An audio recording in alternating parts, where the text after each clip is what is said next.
Do you have questions concerning planning a Disney trip?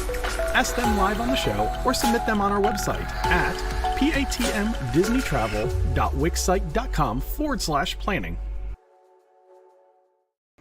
Hey, what's going on? It's Matt with the Disney Planning Insights podcast, and it's Wednesday night, which is a weird night for us to do a podcast, but family happens.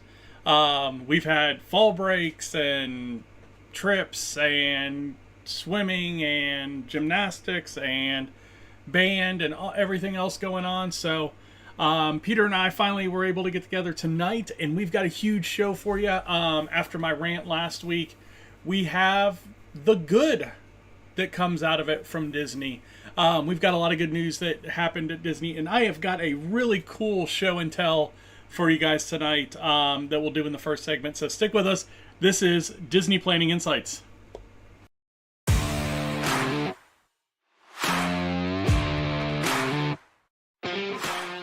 Hi, I'm Matt. Welcome to Disney Planning Insights.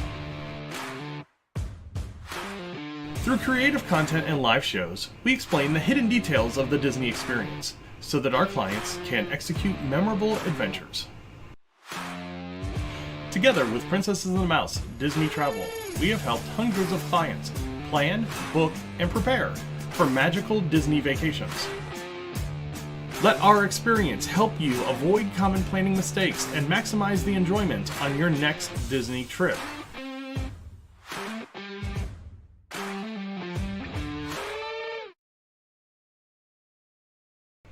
Hey, what's going on? It's Matt with the DPI podcast. Like I said in the opener, big show today. We've got a lot of positive news from Disney following last week's just debacle of price raises.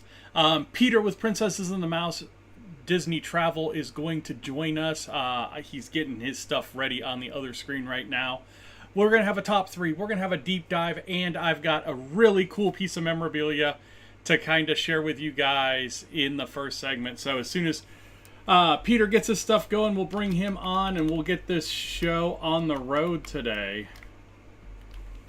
We're a little discombobulated with it being a Wednesday, but I think it works all in all.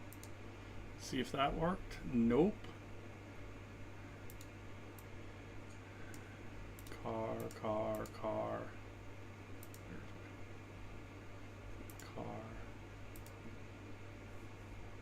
Jeez. Okay.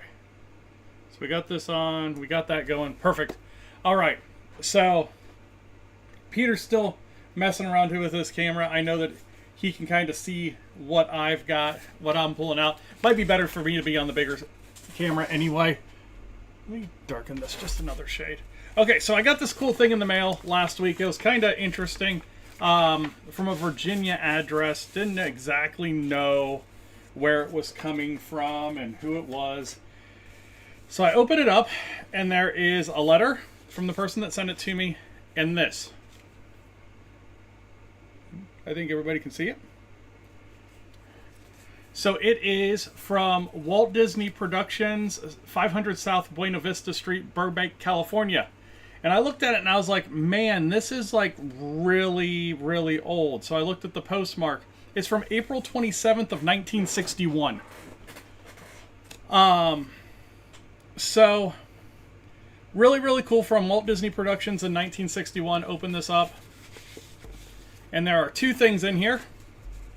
The first thing is a production picture of the original Zorro. And then there's a letter, which in 1961, The Absent-Minded Professor was the movie that they were working on. So that is what their letterhead was, and this is from April 21st. And this was addressed to my grandmother from Hazel Gardner in Public Relations.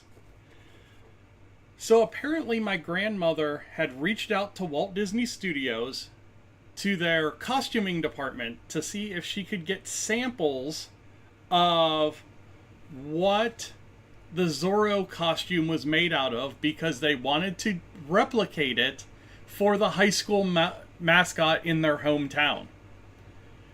And what they received was this letter and the picture of Zorro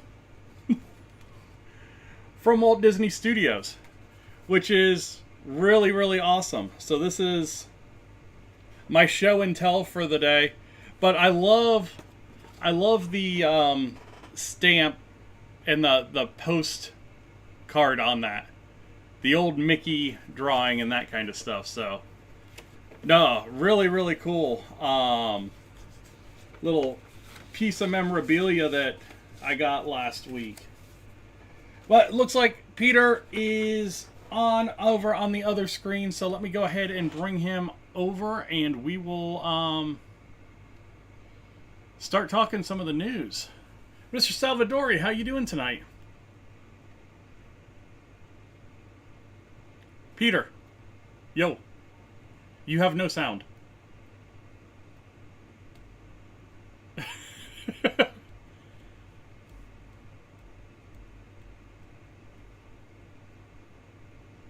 I can't hear you in my ears, and I can't see on my thing.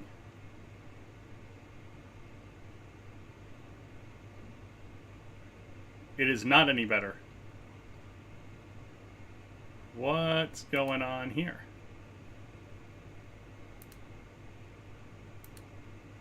Can you hear me? Okay. Yes, I cannot hear you, and I've got you coming straight into my desktop, so let's see if I can find some properties here. This is always great.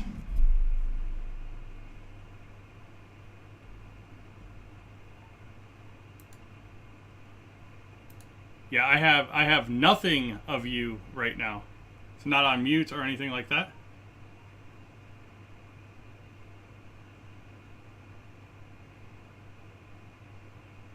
No, but it looks like I should have you. Let me check it over here. More settings, device settings. Ah, there we go. It was on you. It was on me. It was on me. I got it. You. It was actually on Zoom. Zoom is the death of me sometimes. Okay, I can hear you now. So how are you doing? I was able to hear you the whole time. Okay. Yeah. So I'm doing slightly above average. Yeah, it's been a long time. It's been like 22 days since we've done a show together. So I didn't even know if you wanted to do a show last week. I just didn't ask. Well, I didn't even know you were camping. So the last we had talked, it was, hey, I might be calling you from Walt Disney World. Yeah, and then so it was really funny because up until basically Friday night, so Friday morning, I got up and I went to school, and I was sitting in my desk getting stuff ready, and I stood up, and my herniated disc aggravated. Okay. And so I couldn't stand up straight. It was very painful, very stiff. Still not back to 100%. I'm basically teaching from a chair and using a document camera instead of how I normally do things. But that's beside the point. So I had, up until Friday night, I had a hotel in Orlando booked from Sunday to Friday, and I had a campsite at Turkey Run booked from Sunday to Thursday.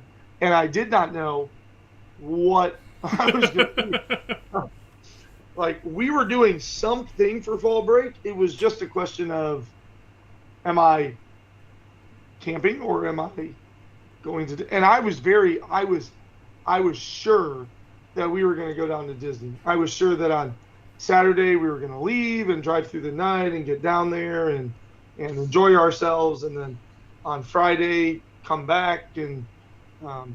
But then my back happened, and I was like, well, scrap Disney. And then my wife's like, well, do we got to scrap camping? And then my daughter said, Daddy, even if your back hurts and you can't come hiking with us, you can stay back at the camper with the dogs. She was so generous. She's looking out for you. She's looking out for you. really, for sure. Yeah. So it's been a while. So last week you weren't on the show, and if you didn't watch the last 10 minutes of last week's show, it is must-see TV because I went on one of my Disney rampages, and it wasn't. This is what happens when I'm not here. This is what happens. I dial you in. It wasn't a bad one. I mean, it wasn't terrible. It just when you go through and you look at hundreds of price hikes on everything, the nickel and dime store was open, and I was so frustrated looking at some of the things that they upped the prices on that it was just one of those moments, and it will live in Disney infamy of me just kind of taking off and just kind of getting into it. I got into a soapbox mode, and I just kind of went with it. I had nobody to stop me. Right. Normally, you'll like get fired up, and I'll be like, "Well, but." Yeah, there was no stopping me last time. So lots of price hikes last week. Let's get into the news this week because not so much on this week's side. So let me start the 15-minute timer, and let's get into the news. All right, let's start in world, and we're going to talk about Disney's Blizzard Beach water park is reopening on November 6th. And what does that mean, Peter? It means that the other one is probably going to close for refurbishment on about November 6th. That is exactly what it means. It means Typhoon Lagoon is out of service for the next 3 months or so.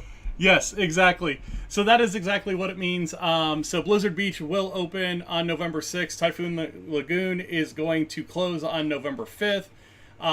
So you have basically a pretty clean switch over for the staff and all that kind of stuff. So, yeah. And this has been the case for the last couple of years. But pre-pandemic, both water parks were running in tandem. But over the last couple of years, it has been very commonplace that Typhoon Lagoon is the essentially somewhere around the March to April through November water park. And then Blizzard Beach takes us through the winter months, which makes sense because it's Blizzard Beach. I am curious if we're ever going to get back to the point where they are both open for long hauls of time. But as it sits right now, I don't think that's in the plans. I think they'll use the two of them to create a single constant offering for guests, but never really have both as an option. I don't know if I can predict that I'll see them both open again simultaneously. I think you will, and I think it's something that comes maybe later next year, as we get to like this full on. Hey, the parks are completely back open. Park hopping's all back to normal and all that. The other jazz that's going with that. I think you're going to see both water parks open again as well, as they figure out the staffing and that kind of stuff. So, yeah, and what you said there is the key, right? Like, yeah. Now that the college program is back in full swing, now that the workers from specifically in Epcot, the workers from the actual pavilions, the whole exchange program is up and running in those countries again. The more hands on deck, because that those people coming over on the international exchange program, and those the college program workers, they don't require the same level of pay and healthcare and investments and all those other things as your standard everyday full-fledged career employees are going to have. So correct. And as we talked about, that makes up for, I don't know, I think you and I have looked into this before, but between the college program and the international program and all these programs that Disney runs, it makes up for a very substantial portion of their standard staff, somewhere around 30%, I believe, of their staff is from those programs. So I think that's where we stand with those. You know, we're going to get the switch over in the water parks for the winter, and then about May-ish, they'll do it again. They'll flip them back, and you'll have Typhoon Lagoon and Blizzard Beach. I think when we look at this time, maybe next year, we're looking at, are both water parks going to be open? Now, normally they don't do it over the winter. They do it during the summer. But I don't know in 6 months if that staffing is going to change any for them. So, I guess we will see. Moving on, Luminous webpage added to the Disney World website along with higher resolution version of previously released concept art. What are the odds that this opens on December 5th now? That's the scheduled date. That is the scheduled date, since it's already been pushed back once. No, I think it's happening. They had to do a whole new score for it. Have faith. They haven't even run a test yet. I like December 5th. I'm putting eggs in the basket because my wife and I, the kids aren't here right now, so I can say it out loud because they don't watch the show. We are foregoing the standard gift giving, and we are pulling a long weekend since we didn't go for fall break either. I think we are going to pull a long weekend during the Christmas season, and I am targeting post December 5th very intentionally so that I can hope to see Luminous relatively soon after its release. So I am believing in the same way I have believed in many other things and been proven correct in many other moments down at Disney World that I am going to watch Luminous. All right, over at Magic Kingdom, Disney released some of the additional details about the new nightly show Frozen Holiday Surprise, debuting November 7th at the Magic Kingdom Park. Olaf and than 100 of his Snowy siblings will decorate Cinderella's castle with festive touches. So it sounds like you're going to get some characters, you're going to get some live people there, and then Elsa's going to kind of put the finishing touches on the castle. But it's all without the dream lights. And that's the one. Oh, all of those on that castle are just wonderful. And they didn't do it for the 50th, and you're like, okay, fine, we're really showcasing this castle and the new paint job and all that stuff. But I was really hoping they were going to put them back this year. Yeah, I think a lot of people were, and were extremely disappointed when they found out that it wasn't going to happen. So, and we're still kind of holding out hope, but no, it's not going to happen. It's official now. We've got a Frozen stage show as part of that. I'm excited about all them Snowgies, though. Yeah. That's got to just be the core. I can't imagine they're going to be like, I don't know. It's Disney, so who knows? They could pull stuff off. Opening date announcement for Pixar Place Hotel is going to be January 30th on 2024 over at Disneyland Resort. So this is basically the refurb of Disney's Paradise Pier Hotel. And they're just kind of going all in on Pixar with it. So. Oh, it matches the themed area in the park. Yeah. They're just extending that. For you Disney Plus subscribers out there, Spider-Man Far From Home will be swinging into Disney Plus on November the 3rd. So mark your calendars next week. Next Friday.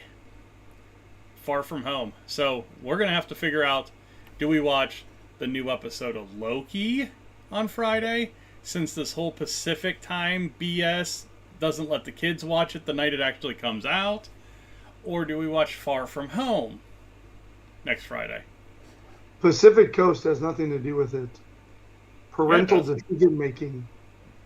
Parental decision making. Good parental decision making. Nothing is stopping you as a family from watching it as it releases. Disney is, because it's after 9 o'clock. Kids aren't allowed to have the TV after 9.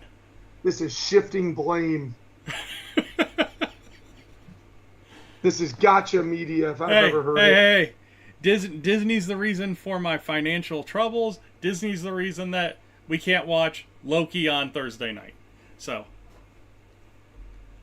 I'm just going all in on that. Zootopia at Shanghai Disney Resort opens officially on December the 20th. We've gotten a lot of looks at this. There's a lot up on Disney Parks blog now.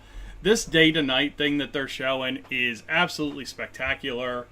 It's going to be a really cool area. But with that being said, I'm super glad that it's not kind of the idea that they have for Animal Kingdom anymore. Yeah, and even just the concept art that you and I saw at D23, at this point it was a month and a half ago. Yeah. Feels like yesterday. Even just that, I was like, it's a little cartoony for what I want Animal Kingdom to be. Correct.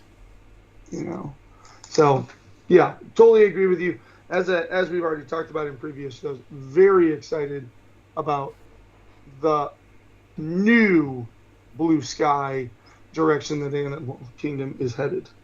Yes. Disney Cruise Line, Haunted Mansion Parlor, going to be open on the Disney Treasure. Now, this is making me want to book a treasure cruise next year. This is interesting. Let me see if I can get my desk to move real quick. Let me see if I can pull it out. So, I have a map of the Disney Treasure. We all got it at D23. Oh yeah, I have that around here somewhere too. And surprisingly enough, there is not a Haunted Mansion area on here. Like, they kind of went through like all the different areas and things that were on this, and I looked at this. There is not anything that would resemble Haunted Mansion on here. Now, isn't that map just showing like the top deck where all the entertainment and shops and all that stuff are? Well, it was showing like all of the theaters and what they were going to do with some of the shows and that kind of stuff as well. So yeah, but that's all like top level. Yeah, but this would have been like entertainment area as well. So because they did like the Jungle Cruise bar, and the Jungle Cruise bar was on the initial, like the release show that they had for it. So just kind of interesting that that's something that they're throwing in. I don't know if they miscounted how many bars they had and just decided, hey, we have the ability to do another bar. What do you want to do? Hey, let's do Haunted Mansion. Listen, if that's what happened, I support everything about the meeting that you just had in your head.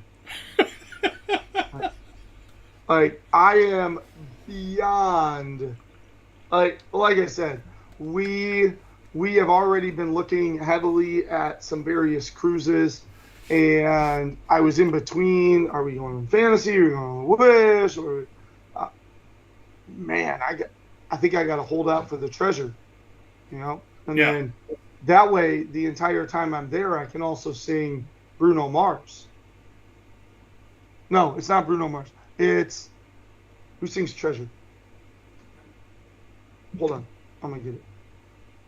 Yeah, I think you're right. Is it? Okay. Anyway, keep going. But then, yeah. But I can sing it to the boat, so it'll be totally awkward. All right. Theme park tickets, we're starting to get some ideas on some of the different deals that we're going to have in 2024 on the ticket side.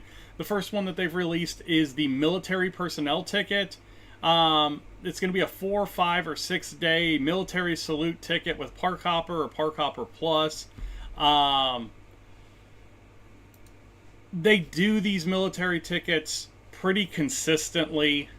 Always. The 6 day ticket is $409 plus tax with Park Hopper, $439 plus tax with Park Hopper Plus. Yeah. Just for the record, because I have booked, there was a period of time where a former friend was military and they used me, and then it went so well that they just kind of like handed my name out to a bunch of military friends. So I did a lot of military bookings. I fully expect this to be the case with these tickets. These tickets cannot just be purchased online through Disney. They typically have to be purchased at your base post, and then you just link them to your My Disney Experience account. So I anticipate these tickets to work the same way as normal, where you have to buy the discounted tickets through your base post. Yes, it says Disney Military Salute tickets may be purchased at participating U.S. military sales outlets by eligible service members. Which are the vast majority, especially U.S.-based base posts. If you just go into your base and you go to that commissary post where you get all the stuff, like they will be able to service you on those ticket requests. There you go. But on the flip side of that, a lot of times Disney, just for our military viewers, Disney a lot of times doesn't post hotel military discounts. And so you can obviously do shades of green, but most of the time Disney has like almost a off the record military deal running for anywhere from 20 to 30% off your room. And if you get with a decent travel agent, they can work all that out with you, get you that discounted room at anywhere besides shades of green. And then you just get those tickets and give the confirmation number to your Disney travel agent, and all those things are very easy to kind of meld together into a really great trip. There you go. Well, that was the end of our 15 minutes, but I still got a ton of news, so let's kind of rapid fire the rest of this news. So for fans of Enchantment, the 6 or 8 of you that are out there, Allie's one of them. Allie liked Enchantment. I'm regretting some of my parenting decisions. I liked Enchantment. No, Enchantment was fine. It was not happily ever after. It was a perfectly acceptable show. So if you go to any of the Disney After Hours events at Magic Kingdom, you will get the ability to see Happily Ever After and Enchantment on the same nights. That actually sounds awesome. It does. I mean, 2 different fireworks shows on the same night, that's pretty awesome. So, yes, I didn't like Enchantment. I'm down with that. Peter. After Hours events will return in 2024. They've announced a lot of them now. Like 8 of them announced, yeah. Yeah. Disneyland Paris, January refurbishments, flying carpets, Enchanted Passage, Carousel, Cars Road Trip, Hyperspace Mountain, Teacups, Big Thunder Mountain, all have week to multi-week refurbishment closures coming up in January. It's all on the DLP report website. International Festival of the Arts, FARTS, is coming back January 12th through February 19th. That seems like a really, really short run for FARTS. No? Pretty normal. Nope, that's about right. Over in Disneyland, the Adventureland Treehouse is reopening on November the 10th. It has been closed for a long time. Disney Skyliner routine maintenance will happen again in January 16th through 21st. Pop Century Art of Animation to Caribbean Beach to Hollywood Studios, 16th through the 27th. Caribbean Beach to Riviera, and Riviera to Epcot. So just for the record, this year's Festival of the Arts ran January 13th through February 20th. It is literally the exact same dates. It's just one day earlier to one day earlier. And you got to think, like, all the other things are just about staffing food booths. This one is about bringing in artisans and craft vendors and all of, like, yeah. It's got to be a quick thing. Like, you're literally asking these people, because Disney's not staffing these booths. The artists are, and their family members are. Yeah. And I'm sure Disney's working with them on lodging deals and stuff like that. But like, these people literally just like sit at their booth trying to sell you their Disney themed art for 12 hours a day for 6 weeks. I mean, And then Moonlight Magic, last thing I've got, Moonlight Magic events returning for DVC members in 2024 as well. There were, what, 2, 4, 6, 9, 11 events announced. All throughout the year too. Yeah. Yeah. Now, one thing about those events is you are only allowed to book one event per park throughout the year. So you can't do multiple in the Magic Kingdom. You get to choose one of the dates in each one of the parks, and they have events in at Typhoon Lagoon, and then all the parks in Walt Disney World as well.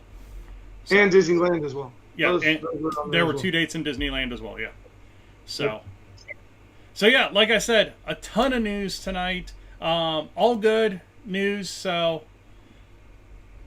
Not allowed to complain a whole lot on that, but let's get into the fun part of the show, because the news is just getting us to the inevitable, and that's going to be the top 3. Uh-oh, Chewy's back. Business trip. Did the people move around? It does tingle a little bit.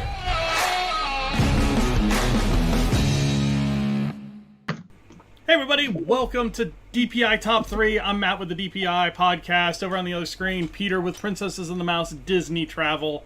If you've been here before, you know how this works. If you haven't, thanks for joining us. We are going to randomly choose a category. We're going to cancel something. Me, I guess. And then and then we are going to have 20 seconds to come up with our top 3. I've got a bag full of poker chips here and a spreadsheet with a bunch of numbers on it, and we are going to go with number 1. I don't think we've ever done number 1. So I just did number 1 before the show. There you go. All right, here we go. The top 3 changes that we would make to Magic Kingdom. Wow. Okay. What? You've got 20 seconds. Do you want to go to Disney? Contact me at Princesses of the Mouse Travel, and I'd love to work with you on your amazing itineraries.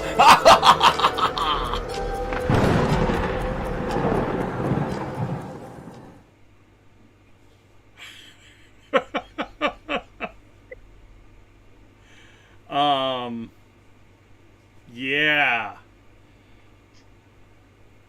This one's interesting, yeah. Okay, I got my number 3, and then I'll figure out number 2 and 1. You want me to go first? I've got my number 1, but Ooh. I think I can. I'm good. I think I've got 3 good ones. So I just like make up stuff. Okay. Yeah. Okay, you want to go first? Yeah, sure. Go for it. Okay, so this is. If you go way back in our show's history, you will find where Matt and I kind of went into each park and we talked about the details about the parks and all of this stuff. And so one of my favorite kind of like trivia things is that Disney is very, very good at theming their areas. They're very, very good. They want you to immerse yourself in an experience. And Liberty Square in Magic Kingdom, if you look at the walkway, it is very intentionally pitched down, and it is kind of like a light brown color to simulate colonial roads in cities. And back then, there was no plumbing, and so people would literally just throw their chamber pots out.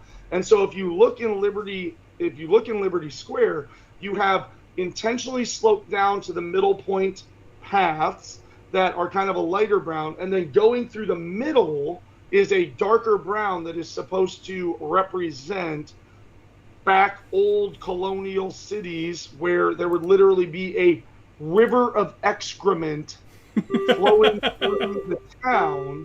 And Matt and I talk about this as we talk about Disney and their ability to theme and all of that stuff. But little known fact is to really keep on theme, there is no bathroom in Liberty Square.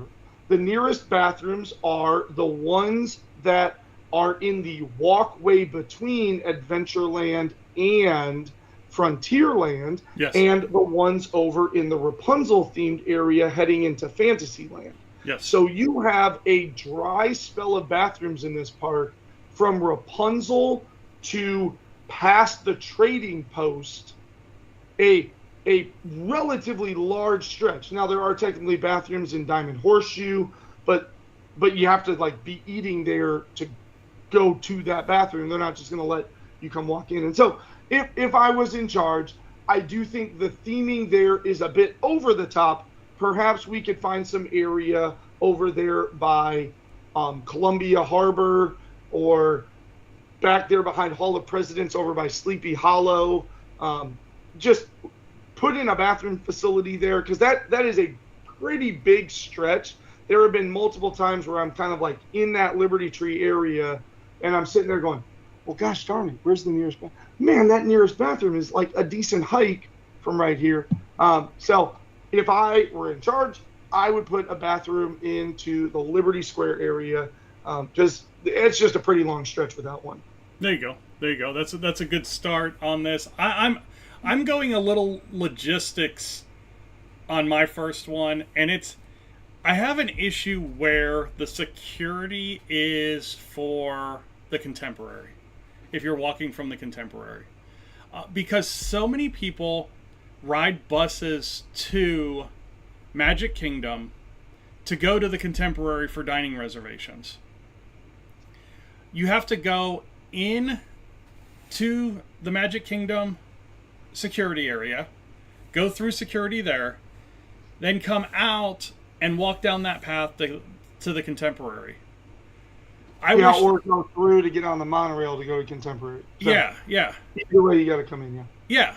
So I would love to see some loop around or shoot where if you're riding a bus into the Magic Kingdom area, that you can get to the Contemporary, and the monorail's a bad option because you go through security before you go on the monorail. But if you're walking back to the Contemporary where you don't have to go through security, something simple to where either they move that security table down more towards the entrance of Magic Kingdom, because it's right there at the crosswalk, basically. Yeah, you could very easily pull the Contemporary crosswalk security up to where it starts to widen out into that plaza in front of the scanning into the park. Yeah, and then you could get a right shoot to just stay out of security, and it would also kind of shrink security up. You wouldn't have to send security cast members all the way down that walkway. They could just be part of the Magic Kingdom security rotation area. Yeah, exactly. Not a bad idea. That's a very, very wonderful point. So, like I said, totally. Logistically thinking out of the top one, but let's go ahead. Let's get to our choice number 2. Choice number 2, Peter. Where are you going? So, correct me if I'm wrong. Okay, so I'm letting you. Please feel free if I'm missing something, because perhaps I am. But when I think of the iconic princesses, okay, I've got Little Mermaid, I got Ariel, she's got a ride. I've got Belle, who has a fairy tale, as well as Gaston's area, a Be Our Guest kind of, we got her. Yeah. We've got Snow White, she's got her thing. We've got Cinderella has her castle as well as the carousel. Mm-hmm. Right? Where, if I think of like the classic Disney princesses, where is Aurora in Magic Kingdom? Fairy Tale Hall. Right, like that's so she's got a castle in Disneyland, great, but I would love to see something, and then you've got even some newer princesses. Tiana's about to go into, like, we're making Tiana the whole Bayou adventure. Mm-hmm. We've got Tangled, at least we have her castle. Like, Aurora's not in Magic Kingdom, and she's one of the only princesses missing from Magic Kingdom. There's plenty of area back there to the right of Ariel's Grotto before you head into Casey Jr. Circus area. There's even plenty of area there kind of behind Small World by that Tangled area where we could like shoot some stuff off. I don't know. Fantasyland is missing one of the most iconic Disney princesses, whether it even just be in some architecture or some like nod to, I don't know, like, but give me something, give me a ride, give me a show, give me other than just like she's in Princess Fairy Tale Hall, right? Yeah. I don't know. That's my thought of I'm just thinking through Fantasyland, and Aurora's kind of getting the shaft, and it doesn't make sense. I get that she's got a castle, but you go over to Disneyland and there's plenty of Cinderella around. Like, there's no reason why we can't have Aurora over here. In Disneyland Paris, Maleficent's dragon is under the castle. Yeah. It's unbelievable. I'm 100% on board with you right there. I mean, hell, they could have taken that area that they repurposed, that Moana meet and greet that they repurposed, and made that a Sleeping Beauty meet and greet, a very well-themed Sleeping Beauty meet and greet, where you could have brought in, Sleeping Beauty, you could have brought in Maleficent, you could have done a lot of different things there, because Maleficent's such a strong character during the not-so-scary parties and that kind of stuff, so... Right. I guess that. So if I was in charge, I would go into Fantasyland, and whether it's pulling out something and retheming it or whatever, there's got to be a place to put in some Aurora, either through ride or experience, because she's missing right now, and she's pretty much the only Disney princess that doesn't have anything big going on. Yeah. Nope. I'm there with you. Okay. So my last two are actually going to be kind of in the same area. I don't know how I'm going to word my number one yet, but my number two is redo Space Mountain. It's compared to now all of the other Space Mountains around the world.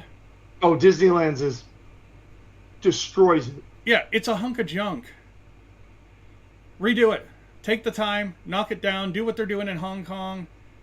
Put a beautiful Space Mountain in there. You just put this huge, beautiful Tron show building right next to it. And it just makes it look like this old, decrepit dinosaur of a ride.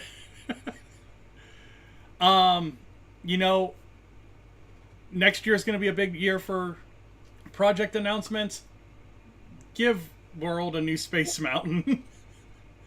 And it's such a herky-jerky, 2-rail, single row passenger train. Update it, go to the new trains, make it a much better ride experience, upgrade the whole interior to where you can do the LEDs and the projection screens and that kind of stuff, to where you can do the things that all of the other Space Mountains can do now with Hyperspace Mountain and everything else that they're doing with that ride. It's just, that's the one ride that I feel like needs love now, because it's just been shadowed by Tron in that area.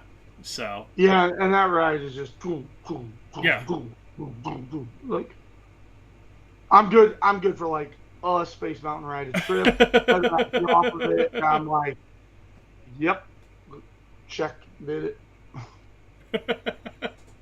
All right, let's get to our number ones. Peter, before we do your number one, where can people find you? Facebook is the number one place. I was just talking with my wife the other day. The vast majority of my, a lot of my clients come from previous clients, kind of tell their friends and all of that stuff, because outside of this show, I don't really advertise my services. I have done 9 to 5. This is a passion, not a career. Dang it. I missed alliteration. I could have said this is a passion, not a profession. I apologize.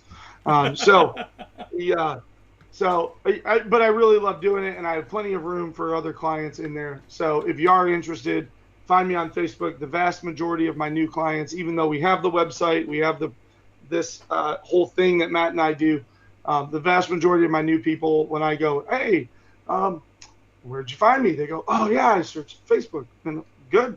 And I know a lot of that Facebook traffic is obviously as a result of this show and the things that we do, and keeping everybody up to date with the news and all of that good stuff. So find me over there. But alas, I will move on to my number one. And for my number one, I'm going to kind of take the same route as your number three, Matt. I am going to, with my third and my second one, I went into the park and instituted some changes. And of course, when we're talking about changes we would make, we're not even including the current blue sky that is lingering over Magic Kingdom. I'm staying away from that 100%. Right. Like, I'm just going in and improving the current. I'm not looking at potential future expansion, right? Yeah. So I'm going to actually head outside of the park, and I'm going to go onto the monorail loop, and I am going to say that it is about time that we put that fourth hotel on that monorail loop that has been teased and tantalized many, many times throughout. Like, there was supposed to be a hotel just north of Contemporary that was nixed and put off to the side. And then there's supposed to be a hotel all the way across, like either adjacent to Wilderness Lodge or over to the north side of that lake, back by in between Contemporary and Fort Wilderness and Wilderness Lodge. You've got all of that room over there. You've got all that room to the north, all that room to the south, even coming in towards the east side of it. On the actual monorail loop, there is plenty of room between the Contemporary and the TTC to use that land and get at least a decent sized facility put there. Again, integrating that monorail as a big draw as to why I would want to come and stay at that resort. So great. It's wonderful that the Grand Floridian expanded their villas up. We'll see how the Polynesian pulls off.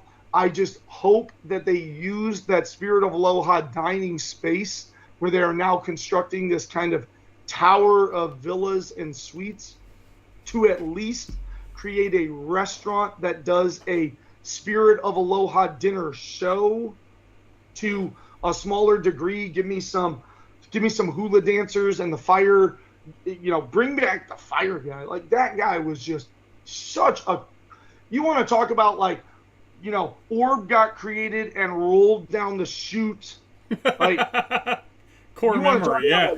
Yeah, like, that was from my childhood. I remember back, like, 13 years old, like, wow, look at the freaking fire guy. It's just a shame that, the generation right now is missing that. So at least at Polynesian. So back to what I was saying, like, it's great that we're expanding the Poly and the Floridian. Contemporary's already been kind of expanded and is kind of at its max, I think, in terms of its size. Give us another one and just pick a theme and give us something great, whether it's just south, whether it's next to Wilderness, whether it's north of Contemporary. Put it on the boat line, put it on the monorail. I would love to see a fourth resort hit the monorail, but if not, give me a sixth resort on the boat system. That would be absolutely wonderful. If I was in charge of Magic Kingdom, I'm going to branch out to the Magic Kingdom area, and I'm going to expand the hotel offerings there, being the key park that people with kids bring their kids to. Yeah, and I'm with you on this fourth monorail. Now, I want to say when they did the original two, so the original two when Walt Disney World was built, were the Contemporary and the Polynesian Village. There was supposed to be a third hotel built on a Venetian-themed or Mediterranean-themed resort. That was supposed to be built with the initial two, and it just never happened. I would even settle for a resort being built down the Epcot line on the return side of it, or even like the lines come close enough where you could build a resort there where the Epcot monorail stops and you can get on heading to Epcot, or the return line stops and you can get on it to come back to the TTC. and just kind of reconfigure how that looks so that I could get off the return line and get straight onto the express line. Like, just like that would be an even option. Like, go explore the property down there and put a big hotel on the dual line spot where we could kind of monorail either way. Yeah. You know, when you and I talked about Epcot, we talked about give me a gate hotel. Well, doing what I just said, pick some of, like, the whole way from the TTC to Epcot is just open grass area. Yeah. For the vast majority of it, right? So, just that is my thing. If I was in charge of down there, if I'm looking at building another hotel, that is my, I'm eagle eyeing in on that. That is the number one opportunity for a hotel, and I would even dare say, try to put it in the mid to upper intermediate range. Maybe pull a little bit of the extravagance out of it, in the same way that we have a value and an intermediate on the Skyliner. We need to put an intermediate on the monorail, just pull away a little bit of the pomp and circumstance, and give me like a more, like you said, Mediterranean theme, Caribbean beach style layout, but there's a monorail station that I can get to. Yeah. No, that would be awesome, because if you put a large intermediate, when you think of those intermediates, they're enormous resorts. Yeah. That would make a ton of sense. Transfer bus to a monorail station would be amazing. Yeah. No, that would be awesome. No, that's a great idea. Okay. So before I get into my number one, if you have a better idea than we had, let us know. Put it in the comments. Talk to us on Spotify. There'll be a Q&A up on Spotify, or go over to the website and hit the little text box up in the top right corner, and you can send your answers there, or your top 3 ideas. Jabo, which I think I know who it is now, sent us 31 a couple weeks ago. 31 new top 3 ideas, which was pretty cool. So definitely want to say thank you over there. But getting into my number one, I'm going to go back into Tomorrowland. And when I think of Tomorrowland, and when I think about kind of the newer characters that could embody Tomorrowland, there's only one set of characters that really comes to mind for me, and that's Wally and Eve. And we need to do something for them in Tomorrowland. I mean, you've got that big show building where Alien Encounter was at one point, Stitch's Great Escape was there. You've got that space there. Or, and this is where the meme where everybody's pointing the sword at me, change the People Mover to a Wally themed ride.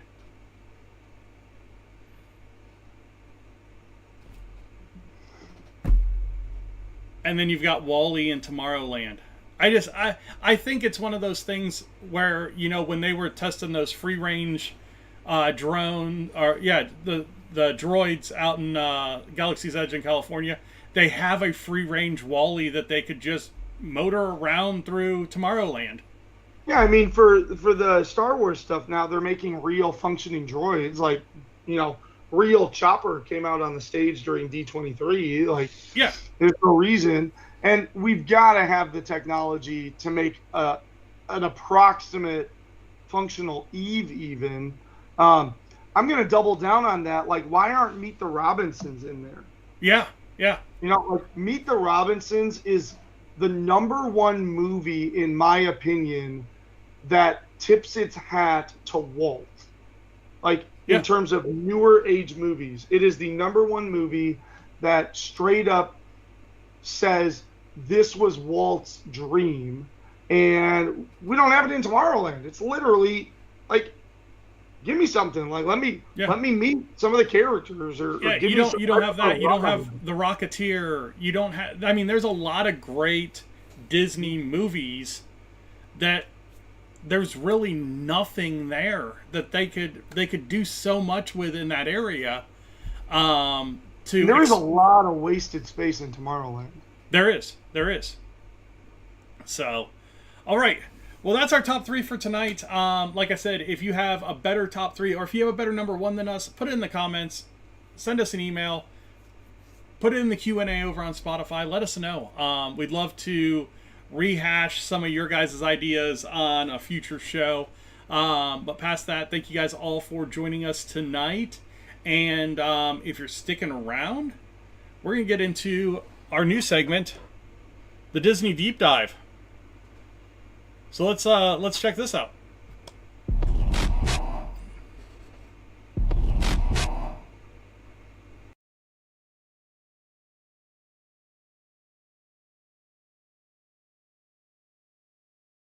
Last week. Hey, it's Matt with the DPI podcast. Welcome to DPI Deep Dive. I'm going to pull a category out of this baggie here, and we are going to... What?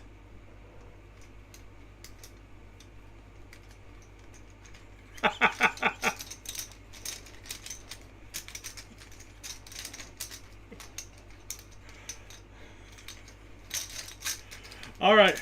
So Peter wants it to be called R3D3, so let's go with R3D3 tonight, and we've got chip number 25. That's crazy.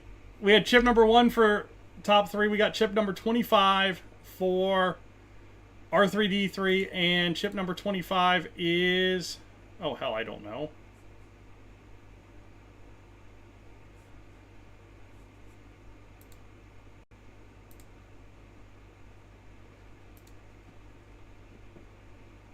Helps if I am any sorts of...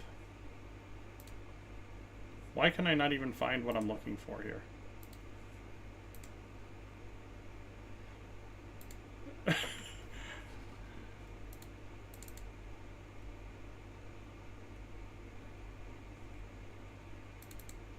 There's the list. 25. 20. Animal Kingdom Lodge. Here we go.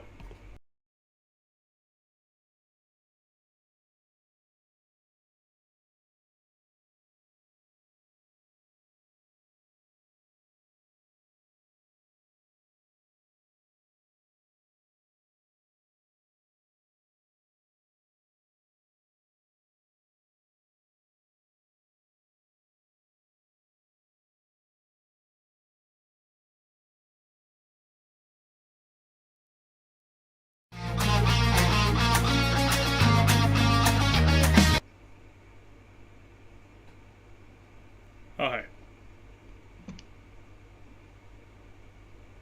We're going to try that again because it sucked really, really bad, and I can cut it wherever I want. Those of you live. Yeah.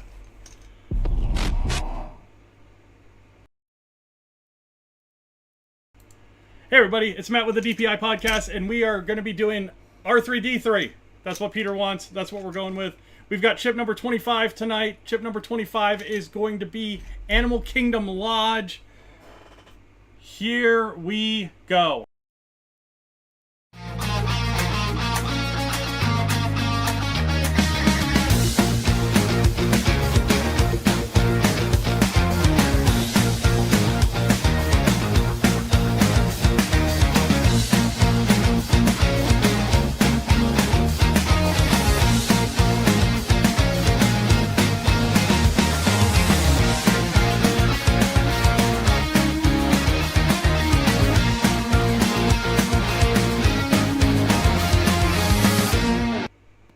Yeah, I had all kinds of things screwed up on that, so I have no clue what was going on.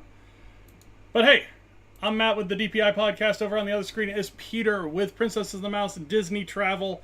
And tonight we're talking about Animal Kingdom Lodge. So Peter, let's go ahead and start off by talking about where is Animal Kingdom Lodge located? So if you go to the southwest corner of the property, right about where the property border ends, you will find the Animal Kingdom Lodge. So if you kind of map out the property, Animal Kingdom is down there over to the southwest area of the property. Over to the southeast, you have Epcot, Hollywood Studios, and Disney Springs all kind of close to each other. And kind of up towards the northern part of the property, you have Magic Kingdom. Animal Kingdom Lodge is exactly what it sounds like. It is very much in theme with Animal Kingdom in that it is celebrating the diversity of the wildlife, and very specifically, or most notably, I should say, the African wildlife is the biggest thing that you're going to see come through. The lobby is stunning. The building is massive. Think Wilderness Lodge type of vibes, big wood architecture, huge wood columns, and then we have the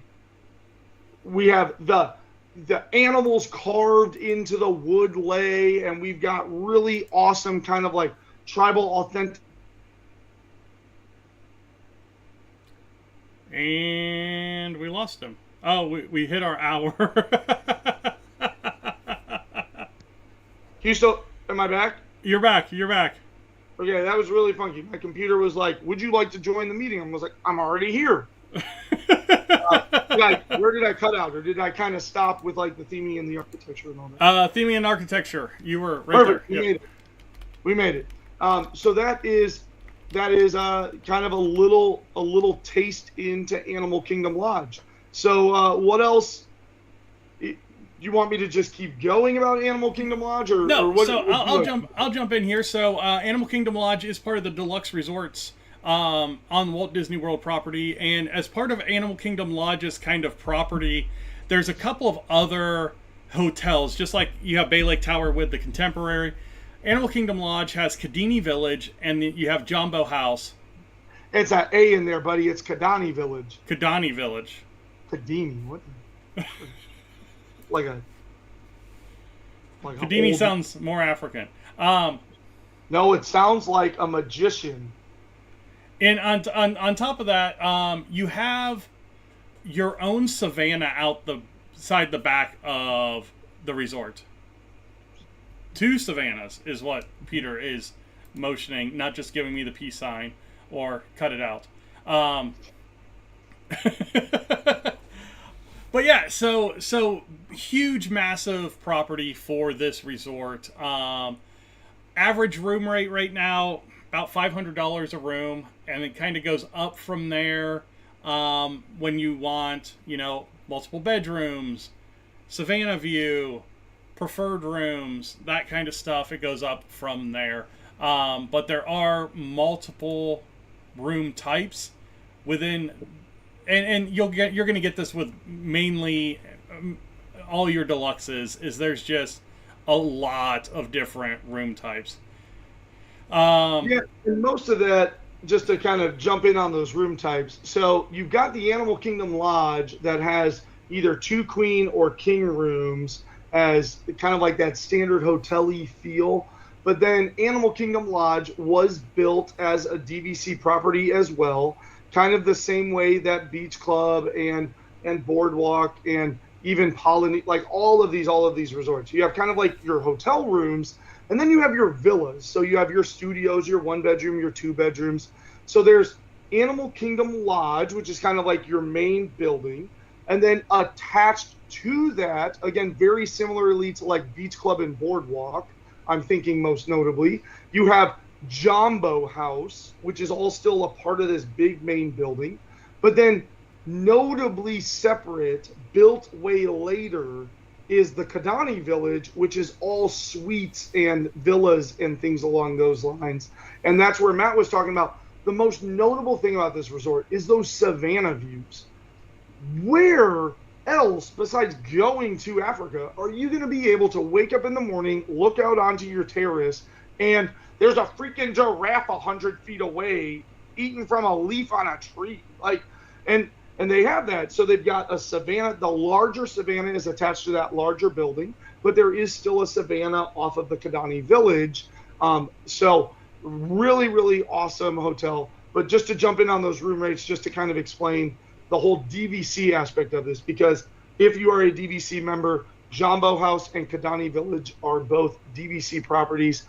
General public can book those as well. You're just going to expect kind of a little higher room rate Matt was kind of talking about. So you're going to be looking at upwards of like the 700 range, 800 range in order to start moving into some of those villas. So yeah, back to you, Matt. And I'm looking at June, the first week of June next year $500, $497.83 for a resort view room in the lodge.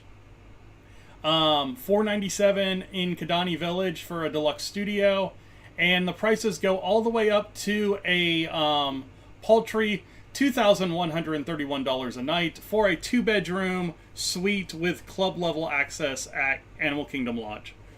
So yeah. And there are 17 different room types here. Yeah, and that's right, because you can get like 2 queens with a standard view, 2 queens with a water view, 2 queens with a savannah view. Yeah. Studio with like just boom, boom, boom, boom, boom, boom, boom. Yeah. Okay. Tons and tons for sure. So let's talk a little bit about the restaurants there. Go ahead and talk a little bit about that. Yeah, 2 fantastic restaurants. One of them, well, obviously there's like quick services and stuff like that. You know what? I have some stuff pulled up about this. Give me 12 seconds. There they are. Fantastic. So over in Animal Kingdom Lodge, there are 2 very kind of like noteworthy, but wow, vastly different reservation style restaurants, in addition to, you know, some like marketplace quick servicey type things. So there's other options if you're staying than just sitting down. But like, for example, I have a client who they've been going quite a few times. They're going to be going down here, and we've got them a reservation at one of these restaurants on their off day, because their idea is they're going to go explore, because this hotel, you don't have to stay there.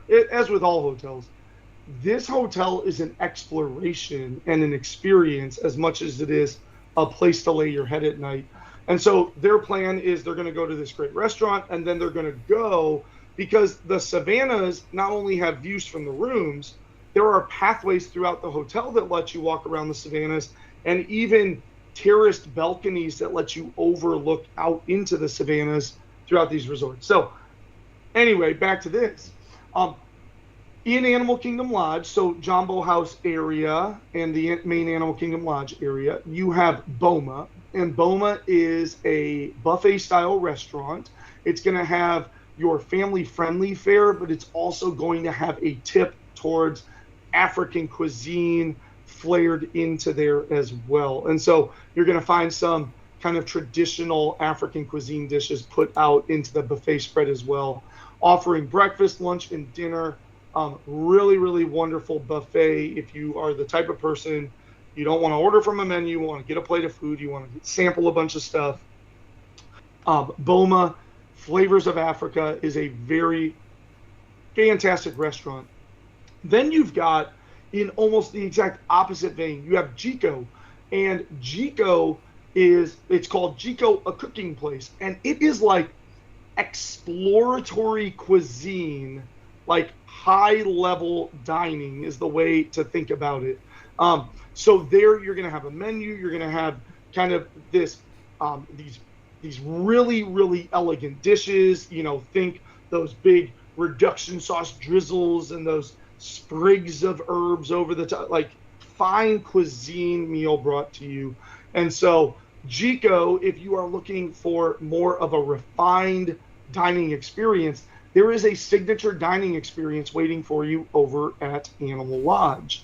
And I would be completely beside myself, and we would not have done Animal Kingdom Lodge justice if we don't slide over to Kidani Village and talk about its star of the show, which is Sanaa.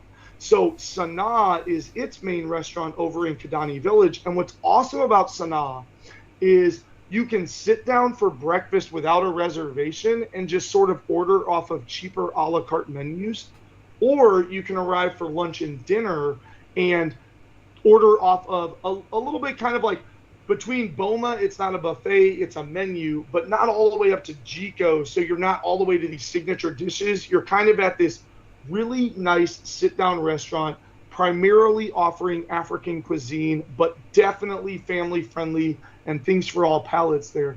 Here's what makes Sanaa so amazing. Its restaurant windows are directly against that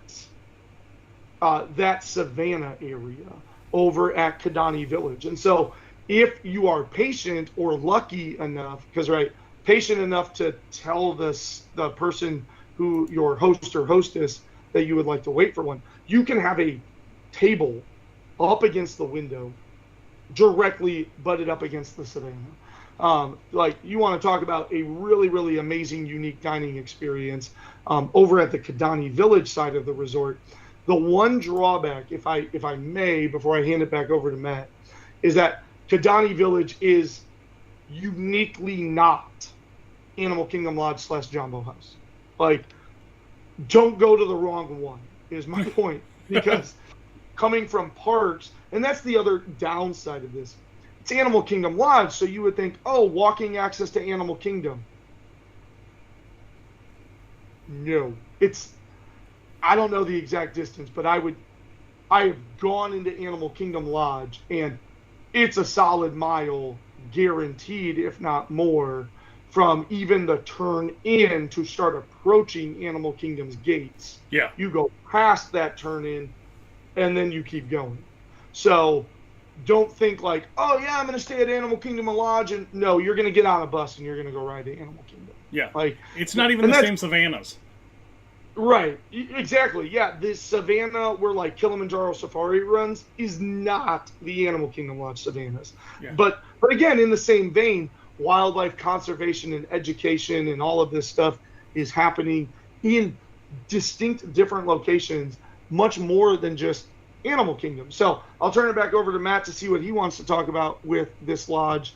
And then I've got a couple more kind of cool things about Animal Kingdom, but maybe Matt will hit on them. Yeah, so let's talk a little bit about the amenities. We are at a deluxe resort, so you're going to get these large pool areas. There are 2 large pool areas at Animal Kingdom Lodge. You have the Uzima pool and the Samawati pool. And they're both large pool areas that are available. They have slides, they have water features, they have poolside bars, all that kind of stuff that you would get with your deluxe resort reservation, that kind of stuff. Also with the deluxe resorts, you get like the movies under the stars and a lot of the same things that, across the board with the resorts that you're going to get with arcades and gift shops and that kind of stuff. So it is a deluxe resort, so you're getting those deluxe resort accommodations and those deluxe resort amenities. Also, with the DVC side of it, you are getting the ability for laundry service centers and that kind of stuff, as well as recreation and fitness centers. So you've got a playground, you've got a fitness center, that kind of stuff. So on the amenity side, again, it falls in line with your deluxe resorts, with the pools for me and the Savannah being the stars of this resort. So that is absolutely, that last statement you said cannot be discounted. Why would you want to stay at Animal Kingdom Lodge? It comes down to whether you stay in a Savannah View room or not. The oneness with nature, Wilderness Lodge / Fort Wilderness are the only 2 that could possibly rival this. But this is different than that, because Wilderness Lodge and Fort Wilderness just kind of celebrate like the natural nature around you. This is celebrating the nature of Africa. You feel like you're transported to, a large reserve in Africa. So absolutely right there. Another really quick cool thing, and then we'll see what finishing touches we have to put on this. But kind of one unique thing that runs out of Animal Kingdom Lodge that a lot of people don't know about is out of Animal Kingdom Lodge, Matt mentioned that this is a completely different savannah than the Kilimanjaro Safari. And so you can, at Animal Kingdom Lodge, book a Starlight Safari. And obviously, as with anything, any special thing, it's not like, oh, I just signed up for it and it's included. It is going to cost you a little bit of money. But what is really cool about this is this experience. I'm just pulling up the price. It's about $75 to $85 is the price per person for being able to do this.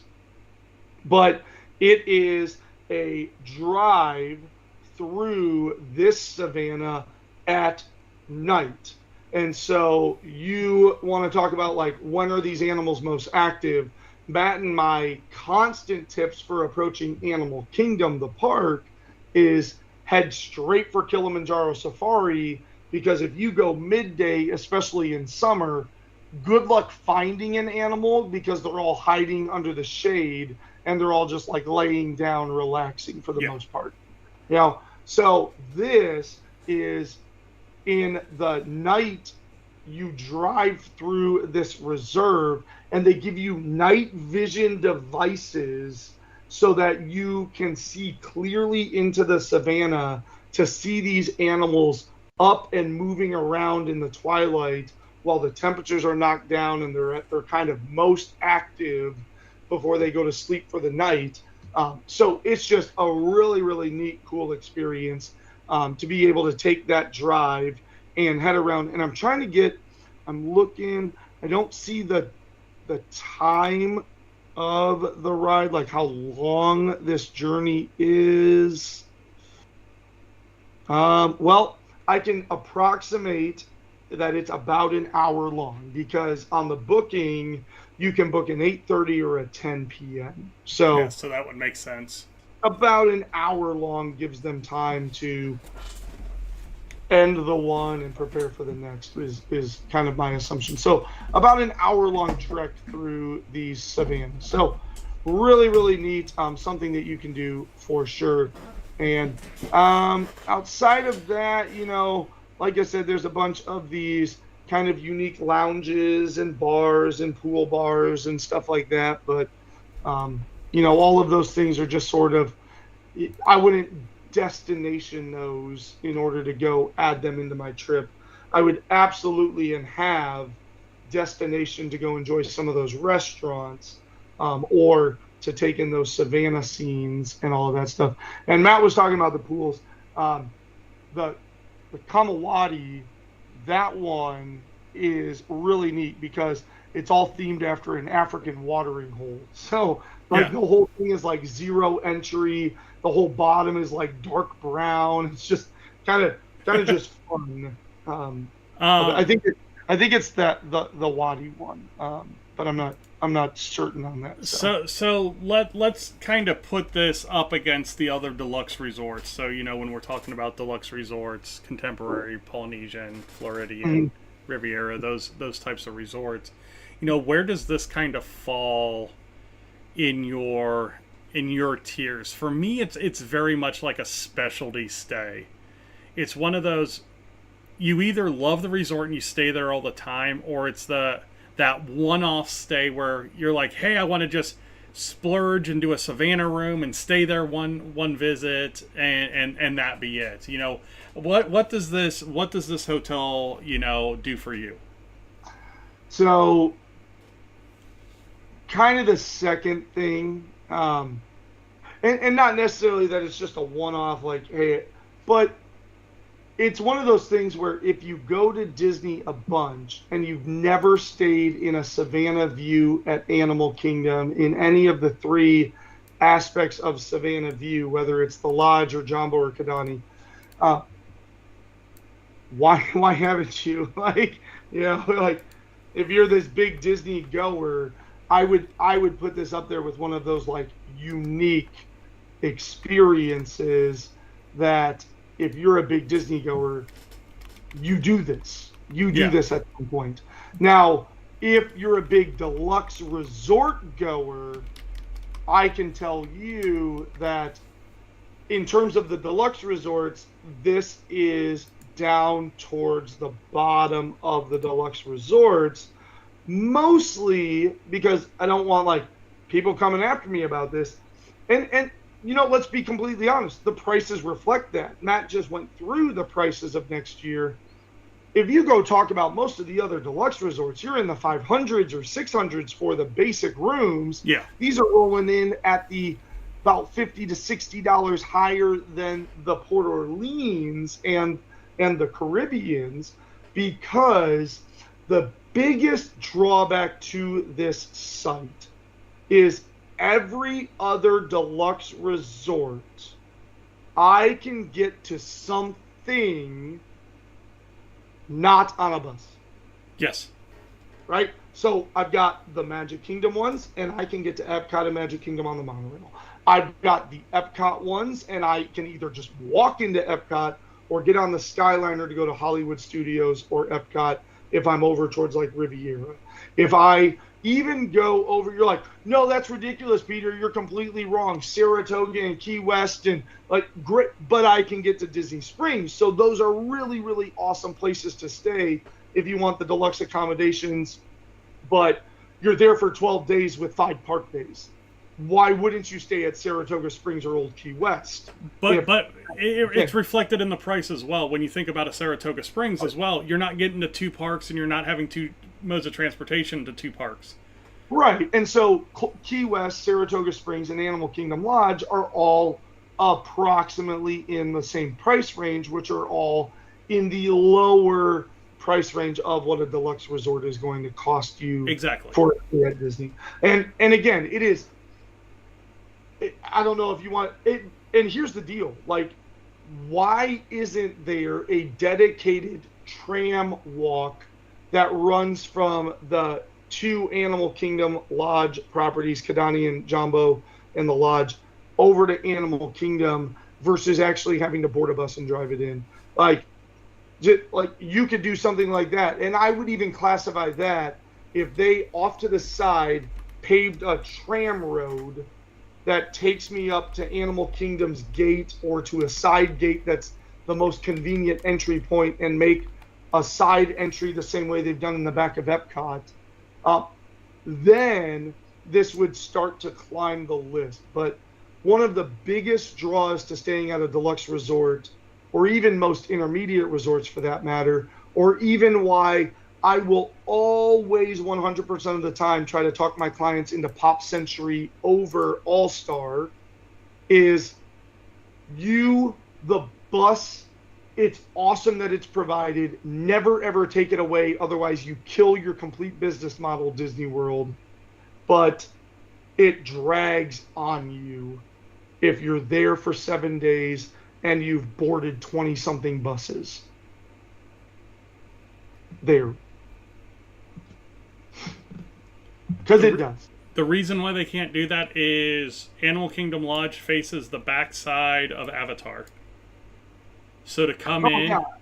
Yeah, I know they can't, because when you bring up that bus line, you see the giant buildings for the Avatar area. Yeah. I don't know. There's got to be like another way, though, to the side of the savannah that like they could make a second entrance back there, like by Kilimanjaro, and let you go from Animal Kingdom Lodge straight into Africa. But again, that would be staffing, and so if they were to do that, like give me a separate entrance that just Animal Kingdom heads into, small security checkpoint, a la Contemporary and those types of things. Yeah, 100%. Well, that is our deep dive into Animal Kingdom Lodge. Hopefully you got some insight out of that. You know, we're going to continue to do these for rides, restaurants, and resorts until we run out of things to talk about. And it's going to take us a while because there's a ton of things at Walt Disney World, and after March we'll extend it to Disneyland. Yeah. We're going to be like 5 years from now, we're going to be like, Small World. All right. Well, Peter, thanks for coming on with us tonight. If you have any thoughts or opinions on Animal Kingdom Lodge, definitely put them in the Spotify chat or over into the YouTube chat, wherever you feel like they are going to be the most heard. And always drop those comments for that interaction with us, because we love that kind of stuff. But got to put the kids to bed now, so thank you guys all for joining us tonight. Peter, thank you for coming on the show. We will see you next week.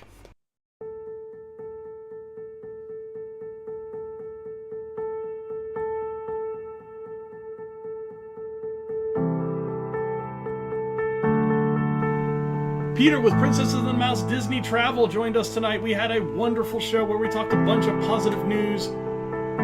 Top 3 about Magic Kingdom, deep dive about Animal Kingdom Lodge.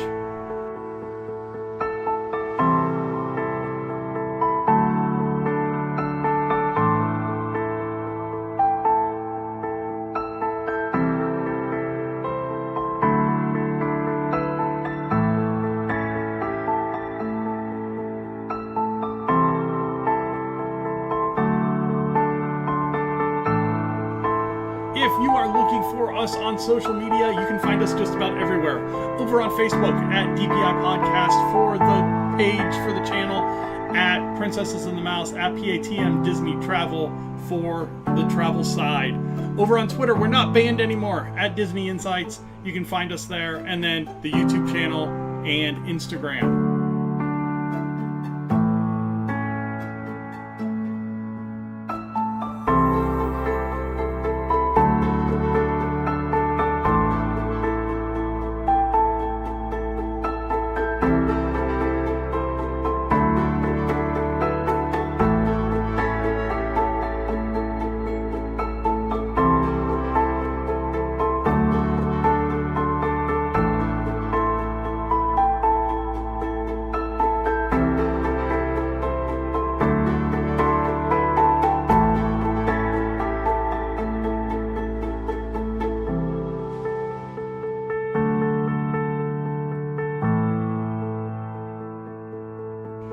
Thank you guys all for joining us, either watching, listening, liking, sharing, everything that you do. The channel appreciates it. You guys all have a good week.